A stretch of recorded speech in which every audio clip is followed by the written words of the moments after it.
പ്രിയപ്പെട്ടവരെ, ആരാണ് സമാധാനം ആഗ്രഹിക്കാത്തത്? എന്നാൽ അത് എവിടെ നിന്ന് ലഭിക്കും? അതിനുള്ള മാർഗമെന്ത്? അറിയുക. അള്ളാഹുവിൻ്റെ വിധിയെ തൃപ്തിപ്പെടാൻ മനസ്സിനെ പരുവപ്പെടുത്തൽ മാത്രമാണ് അതിനുള്ള മാർഗം. കാരണം വിധിയെന്ന സമുദ്രത്തിൽ നീങ്ങിക്കൊണ്ടിരിക്കുന്ന നൗകയാണ് ജീവിതം. മനുഷ്യൻ്റെ അറിവ് അല്പവും അപൂർണവുമാണെന്നിരിക്കെ തൻ്റെ കർമ്മങ്ങളുടെ അവസാന ഫലത്തെക്കുറിച്ച് അവൻ അജ്ഞനാണ്.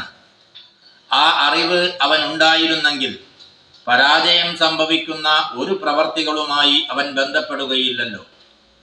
രോഗം കൊണ്ട് ദുരിത ജീവിതം നയിക്കുന്നവർക്കും ദാരിദ്ര്യം കൊണ്ട് പൊറുതിമുട്ടുന്നവർക്കും ചുറ്റുപാടുകൾ പ്രതികൂലാവസ്ഥ തീർക്കുന്നവർക്കുമെല്ലാം മനസ്സിനെ പിടിച്ചു നിർത്താൻ ദൈവിക വിധി എന്ന പിടിവള്ളിയല്ലാതെ മറ്റെന്താണ് മനുഷ്യന്റെ അറിവിലുള്ളത്?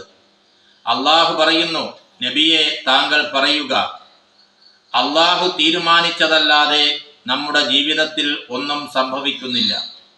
അവനാണ് നമ്മുടെ സംരക്ഷകൻ. അതിനാൽ സത്യവിശ്വാസികൾ അള്ളാഹുവിൽ കാര്യങ്ങൾ ഏൽപ്പിച്ചു കൊള്ളട്ടെ.